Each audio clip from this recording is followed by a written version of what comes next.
What's up, guys? Moses here today, and I figured I would just discuss about these two guitars that I have with me. It is an ESP E2 Aero, very nicely, and I have with me this right here. It is the Edwards E-cy-165ctm.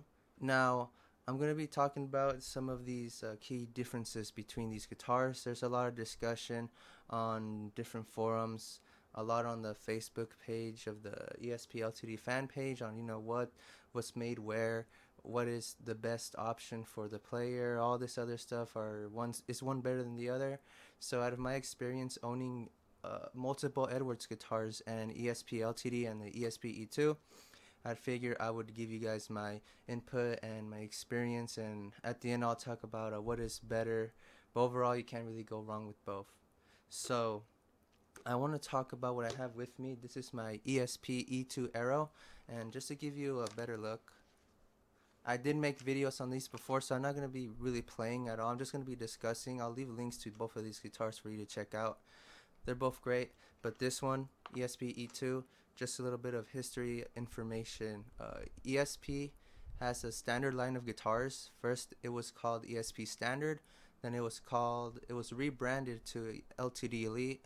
Then it was again rebranded to E2. So the current line of guitars are E2 guitars. Just right here, maybe a little bit of a close-up. But yeah, it's a little confusing, but now if you want an ESP standard guitar, you go with the E2 series. Now talk about just a little of the specs.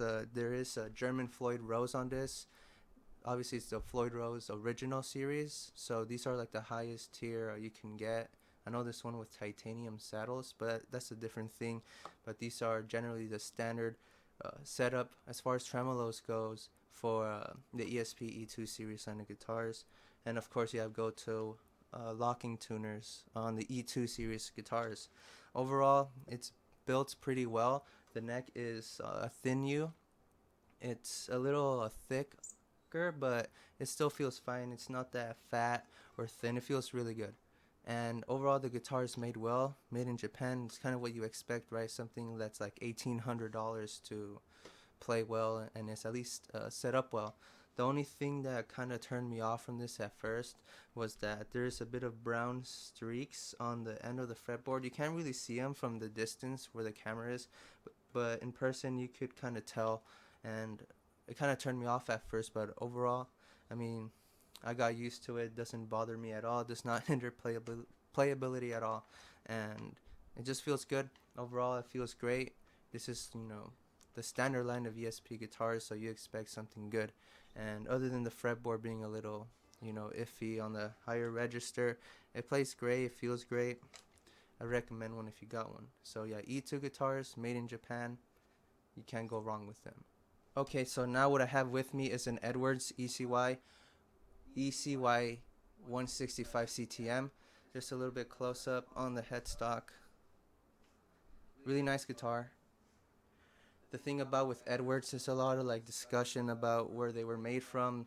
Some say they're still made in Japan. Some say that they're built in China, but then they're shipped to Japan for the hardware, custom paint jobs, the electronics, fretwork setups, overall that kind of stuff, right? And I'm trying to find out more information on that, and from a lot of people agree on is that the wood mill is in China. So as far as where the guitar is kind of shaped and modeled from wood, obviously, is from China under ESP supervision, and from what I've heard, it's a high ESP supervision, so they don't mess around over there. And once the woodwork is done, it gets shipped to Japan, where all the hardware, electronics, the paint jobs, the fret dressing, everything of that, is made in the ESP factory in Japan, where obviously the E2 Aero, the E2 standard line of guitars, custom shop, and I think their higher end ones where they show off at NAMM with the crazy inlays and finishes. So a lot of people say, oh, these aren't fully, Japanese made ESP guitars, but in reality, no, they're still really, really well made guitars with a lot of the same qualities, if not sometimes better than the E2 line of guitars, where a lot of people would agree with me. So when it comes to hardware, the only really key difference is the tremolo. This is a Floyd Rose 1000 series. These are the Korean made ones compared to the German ones that are obviously the original Floyd Roses. This one does have Goto tuners, but these aren't locking. They're still good, but that's the only really key differences I can find as far as like craftsmanship of the guitar. You know, nonetheless, you could tell ESP has some of the world's best luthiers because of how this guitar is made, the finish, the binding. I'll show you guys a bit here. I mean, I've discussed about this guitar before, made videos, 27 frets and how they kind of slanted the end of the fretboard here. It's really nice. And this does not obviously feel like a Chinese made guitar. It doesn't feel cheap. And when people say, oh, you know, these things are like from China, but nah, I would just tell them to shut the fuck up, because these guitars honestly play I wouldn't say a whole lot better, but some of them play nicer than the ESP E2 standard series guitars. And comparing from my V and to this one has a thinner neck, and the satin neck feels really good if that's something that you'd prefer. I prefer this neck over the E2 series. A lot of them are thin use, but again, I was mentioning it's a little on the thicker side, where this just feels really good, really thin. Again, this is personal preference, but considering on how this guitar kind of, or Edwards guitars have just a little bit of that, I don't even consider stigma, just something people like to bring up first rather than anything about the quality, is that all those guitars, they have like Chinese parts, not Chinese parts, that they were crafted in China, but then they kind of forget that, hey, they're finished off in Japan. And as far as what's better or not for the consumer, the player, I would really suggest that you would look up Edwards guitars first. They do a lot of copies from Les Paul, some Strats, Explorers, and Flying V's, and they are really nice, sometimes better than what they are copying from. But they are very inexpensive at times. You could get really good deals on guitars that are Edwards compared to like used or B stock E2s. And a whole lot of the times they kind of play a little nicer than the E2 series guitars. I'm not saying the E2 are, bad at all. They're great guitars. A lot of people still have that debate that, the standard series where they said ESP standard on the headstock, those are more authentic or play nicer than the E2 that we have now. But that's a different topic for a different day. The Edwards guitars are really nice guitars. They're obviously a little more inexpensive than the E2. They play great.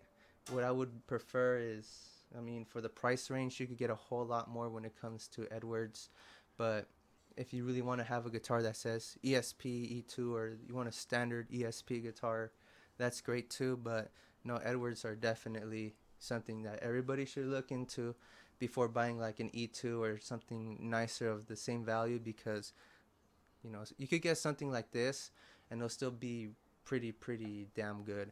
I know I have the Alexi Sawtooth, the Edwards version, of course, because the ESP custom shop one, the artist model, is like 4,000 or 5,000.